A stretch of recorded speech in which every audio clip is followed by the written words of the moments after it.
My name is Helen Day. I'm Vice President of the Friends of Maple Grove, and we are pleased to bring you a series of events throughout the year, and we hope that if you're coming here for the first time, that you will come back and visit us again. We do have quite an extensive program of events. We must put on about 50 or more each year, and they are on our website, friendsofmaplegrove.org, and also on our Facebook page. There are recordings made of most of the performances here, so we have the camera, and so we post them on our YouTube channel, so you can also check that out for our videos, past and future. Today we are so delighted to have the Hypercube perform for us, but I must tell you that for every concert that we have, we dedicate it to someone who's buried at the cemetery. We have 117,000 people plus behind us, so we don't like to ignore them. On the contrary, we're always researching them. We want to find out who they were, what they did. And you know what? These are the people that made New York City what it is today. These are the ones who made Queens what it is today. So many of them lived here, they lived in Manhattan, they lived far away sometimes and came back to Maple Grove for their final rest where their family may have had a plot. So we find fabulous people. And one of them is Enrique Urbieta. And he was born in Cuba in 1934, and he died here at the age of 80 in 2015. There's a little blurb in the program that just indicates that he was a Cuban composer. He wrote original music for 7 films. He composed more than 75 works, including chamber, vocal, and symphonic music, and created various innovations in music. If you want to read more about him, there's a huge bio of him on a site called findagrave.com. Find a Grave is a worldwide free website where you can look up a name, you can post a name, you can look up where someone is buried, and you can post a biography and photographs. So the purpose is really to photograph the grave and to show where they were buried, but not all have all of that documentation. But he's got a huge biography, so you can read more about him there. And we do a lot of research and post it on Find Grave too. We found that we really didn't want to retain all that research on our own hard drives, and it never goes anywhere. We'd be lost. So instead, we make it public, and so anyone who looks can enjoy the information that we have found on the individuals that are buried here. So Maple Grove is 149 years old. We will celebrate our 150th anniversary next year. We'll have some very special programs and dedications. So look out for news on that. And without further ado, we will proceed with today's program. But first, silence your cell phone. And this way we can do the production without interruption. So thank you. And welcome, Hypercube.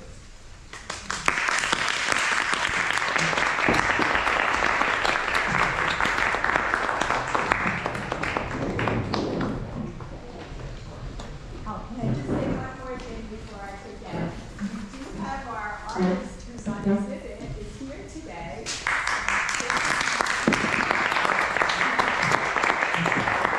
You'll be able to meet her downstairs afterwards. We'll have a reception and you can meet her and view her work again. So thank you. Thanks everybody for being here. We're Hypercube. This is Erin Rogers on saxophones. Because she'll be playing a variety of instruments, 3 instruments I think today, right? 3 different saxophones, yeah. And here's Jay Source on electric guitar. And Jay also has a variety of pedals that he uses to process his sound, so I'm sure he's happy to talk about any of that after the concert if you want to chat about it with him. And then we have Chris Graham over here. He's going to be playing this wide array of percussion. Andrea Lodge, and I'm on piano and keyboard today. So before we start this first piece, I just want to say that the composer is here, and we want to invite him forward to just say a few words about it.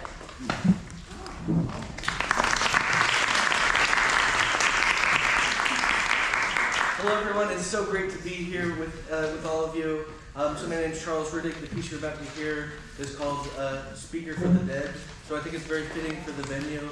It is a piece about remembrance, but a very specific type of remembrance. When a sound goes away, when you make a sound, and it echoes into oblivion, it's impermanent. That's one of the things that's beautiful about that. But in this piece, sounds are remembered by a very low fidelity little sampler, which Andrew is going to be playing. And they're remembered in an imperfect way, kind of the way that our memories evolve and change over time. Thank you.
in the ensemble, and so we can play chamber music that sort of acoustic but crosses over to electric, and that's sort of an example of one of the ways that our ensemble can sound, which is a little bit different than just acoustic chamber music. So we have a very wildly different program for you today, where we'll move from one style to a completely different style, and all of the composers that are featured today are composers that have written pieces especially for us.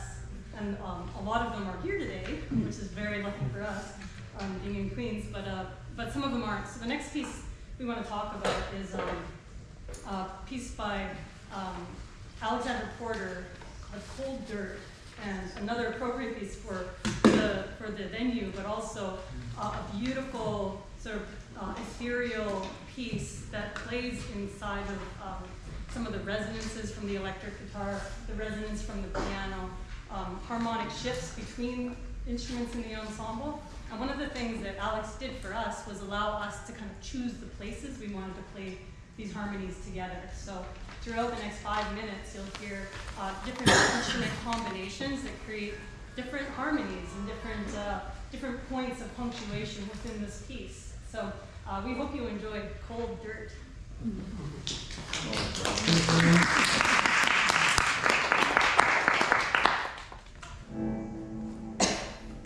This also features tenor saxophone. What you just saw was the baritone sax, that's the big one.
we play it, it's different.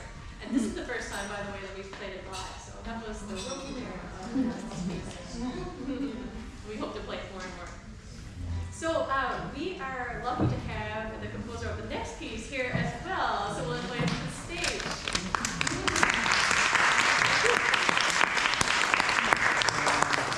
So my show, composer here. It's really fantastic to write for them. This piece is actually called Don't Panic. That's an archetypal, but this is the first movement. It's called Short Circuit. I wrote for Hypercube last year. The second movement is called Maze. At the time, it was actually the first movement, but I really liked it, so I put it back.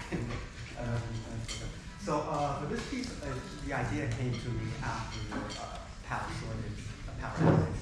I had one apartment. After the power came back on, ironically, only the power line in my room was broken. So when I sat back in, the light and the equipment are all flickering on and off for a few moments before they all die down together. So I decided to recreate this moment by composing this piece centering around a short melodic motive that first introduced on the alto saxophone and slowly grew picked around by the ensemble. But the melody never really developed into a full extended melody. There's the sense that there's uncertainness to this piece, and I hope you enjoy it.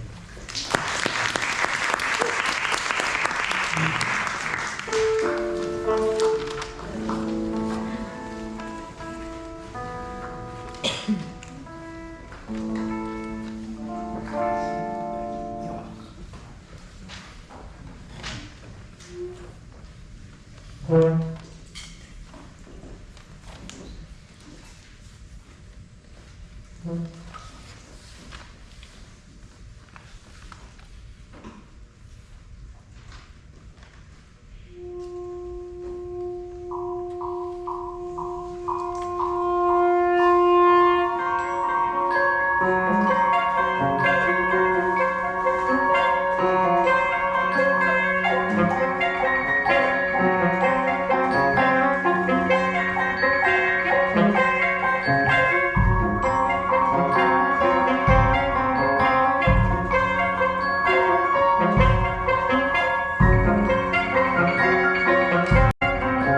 Gloria, who is a composer based in the United Kingdom.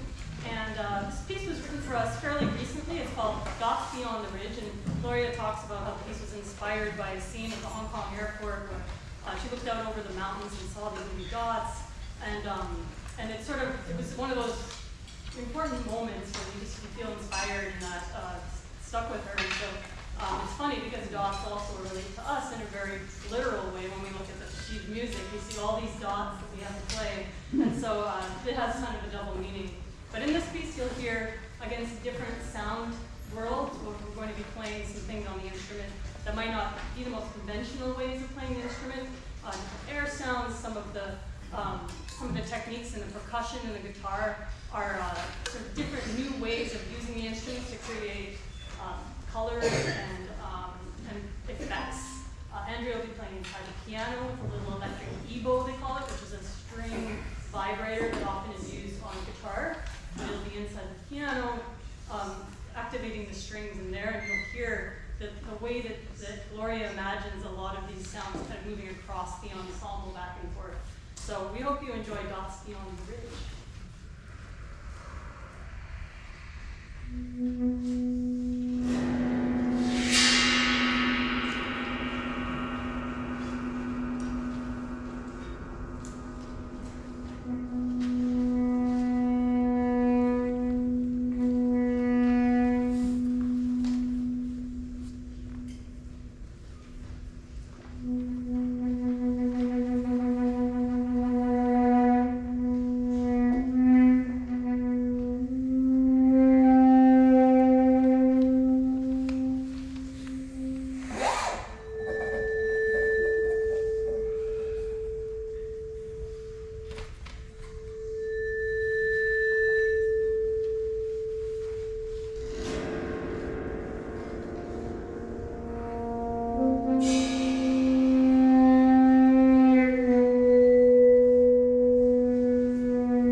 and also from the vibraphone, and then little, she calls pinpricks, right, of little little notes that come in from the saxophone and guitar to like aid in the texture.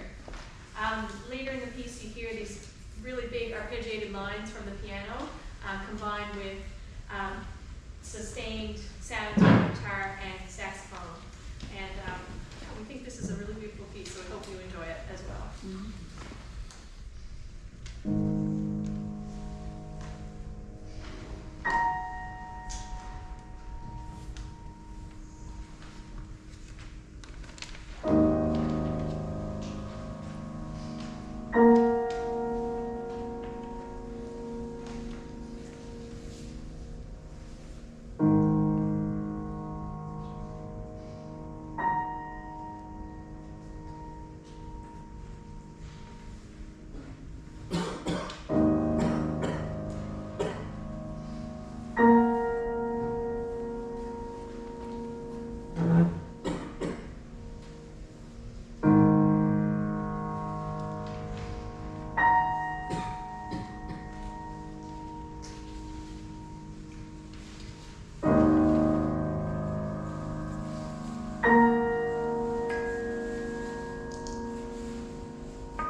who we are very honored is here, but we're going to sort of move right into the piece. So we want to let you know, first of all, this is the first live performance of this piece.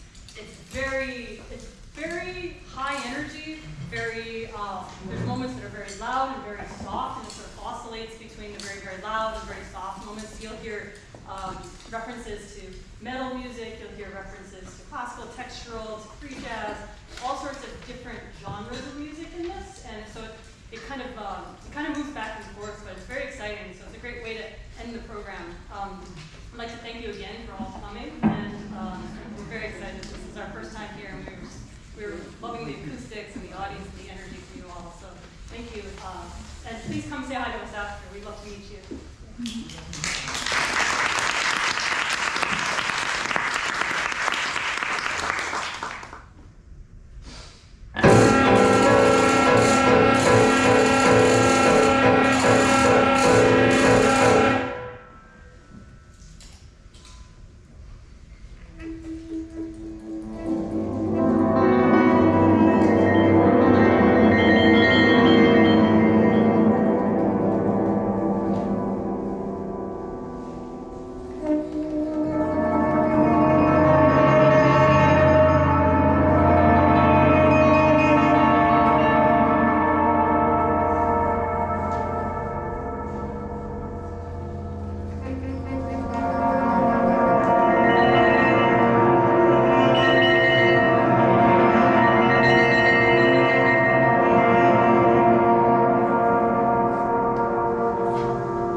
Thank you.